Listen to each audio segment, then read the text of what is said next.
We've had the opportunity to mention on various occasions that there was considerable opposition to the reformers, Luther and Zwingli, Calvin, particularly on issues of doctrine and on the relationship between the church and civil authority.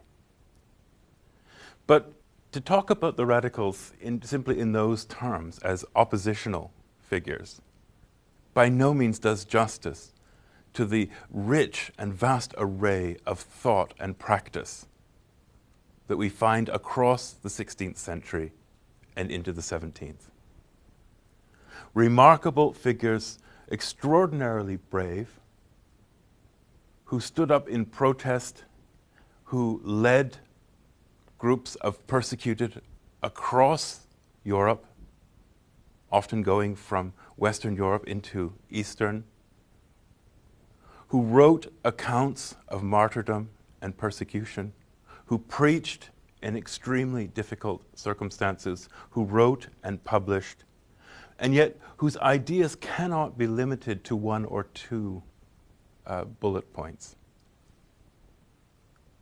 The range of what we could broadly call radical thinking in the 16th century is mind-boggling.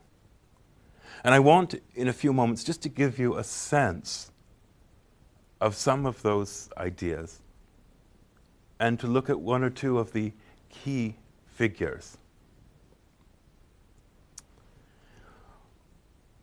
Radicalism has its start really in Zurich, but it draws on late medieval lines of thought. We've mentioned this before when we talked about Zwingli, that already from the circle around him, there were those who became impatient with the pace or seeming slow pace of reform, who were very concerned about the relationship between Scripture alone, the Bible as authority, sole authority, and practices such as the sacrament of infant baptism. Where in Scripture does one find the baptism of infants? They asked. It was a question that Zwingli, Luther, Calvin would all struggle to answer, and they would do so in a variety of different ways, but they knew, they understood the point was being made of what was the relationship between the teaching of the church, much of which had been inherited from the ancient and medieval worlds, and what's said in the Bible. And if we were to say a few things about what I think characterized radical religious thought in the Reformation, one have to start with the Bible and a powerful resonance of sola scriptura, and a sense that one needs to get back to the spiritual and disciplinary life of the first Christians, of the apostles, to restore the purity of the church, not going to some particular moment in history, but going right back to the beginning, to its apostolic origins. And the only way back to it was through the Bible. So what we name as radicals were people who had a powerful vision of what reform really should be, not the kind of compromise that they thought people like Luther and Zwingli and Calvin had made, adapting the faith to tradition, accommodating political realities, halfway houses, as the Puritan critics in England had said of the church, a reformation unfinished. So sola scriptura, a return to an apostolic past. But there was more. A profound spiritual, individual and corporate Christian life, an insistence on a rigorous Christian living, and that rigor should reflect outwardly in all that a person did, how he or she conducted his or herself. And so the point was that Christian communities should only consist of those who are the godly. And the godly can be seen by the way in which they conduct themselves. So we get here the beginnings of churches that separate themselves from the community, separate themselves from other churches, to become bodies of the elect. So, along with this is a range of other ideas, such as from Acts, that all things should be held in common. So the radical views of these groups had extraordinary implications for the nature of the society in which they saw themselves living, in a very critical relationship to the larger society and a self-sustaining body of those who are chosen by God. Now, those are just a few broad principles. How they manifest themselves in the 16th century is in a remarkable number of ways. There is no one, although the Swiss Anabaptists around Zurich are at the beginning point, there is no one starting point for this. It's multiple places with multiple forms of expression. One of the most influential figures is someone we've already encountered here, Thomas Müntzer, Luther's great rival, who was actually in the Peasants' War ultimately arrested, tortured, and killed, but had this visionary sense of a new Jerusalem. It was a brutal one in which the godly would strike down the ungodly.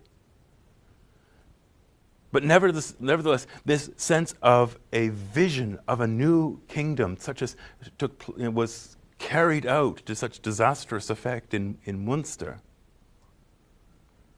But nevertheless, the spiritual side of this is a very important part of radical religious thought in the 16th century, the spiritualists. Not, by no means, anything like as brutal as Müntzer was, but spiritualism is an incredibly important part of the belief world of the radicals. So too was the experience of persecution. We talked about with Calvinism and the Reformed that martyrdom, persecution, exile were defining experiences, and they were experiences to which Calvin could speak very clearly, and people heard. He gave them a way of seeing themselves as persecuted people within the world under the promises of God. But Calvin was not alone. One of the major figures amongst the so-called radicals in this respect was a man from Friesland named Menno Simons. Had been a priest and had a conversion experience, had read Luther following his reading of scriptures, the study of scriptures, which he said he had never learnt well as a priest. Simons became a major figure in Dutch Anabaptism because he came to reject the idea of infant baptism. For this, he suffered terribly. But his writings were such that he developed a huge following and became one of the most significant figures in shaping Dutch Anabaptism. Groups would then leave and go into exile. And of course, his name remains closely associated with the Mennonites and his teachings. But he is one of the most important figures in developing this idea of persecution and martyrdom and suffering as integral to the religious experience of the true Christian. That finds expression here in one of the works associated with the Mennonites, or with Menno, Simon's, and that is The Martyr's Mirror, written in 1660. Here we have an image from the 17th century, but of an event that takes place in 1560. The drowning of an Anabaptist. Drowning had been a way of executing Anabaptists. It had begun in Zurich in 1525. By drowning people, it was thought you were, in a way, mocking the mockery they had made of baptism. It was a cruel fate for those whom those who charged them thought that they had desecrated the sacrament. So you drowned them. And here we have an image here. And this image, although it's from the 17th century, portrays very much the spirituality of the 16th that I'm talking about. The courage of the woman as she looks at the monk or friar here, who is pointing, looks towards the water. But she's courage. She is steadfast in the face of her imminent execution. This picture here captures, I think, beautifully the spirituality and piety of those groups in the 16th century who saw themselves as persecuted and suffering for the Lord's sake. Radicalism took many forms in the 16th century. For some, it was groups like those around Menno Simons and others. For others, it was individuals, thinkers who develop radical ideas, visionaries. They were almost always pushed to the margins, but it's yet their thinking that in many ways proves to be highly transformative in the 17th century, in the decades to come.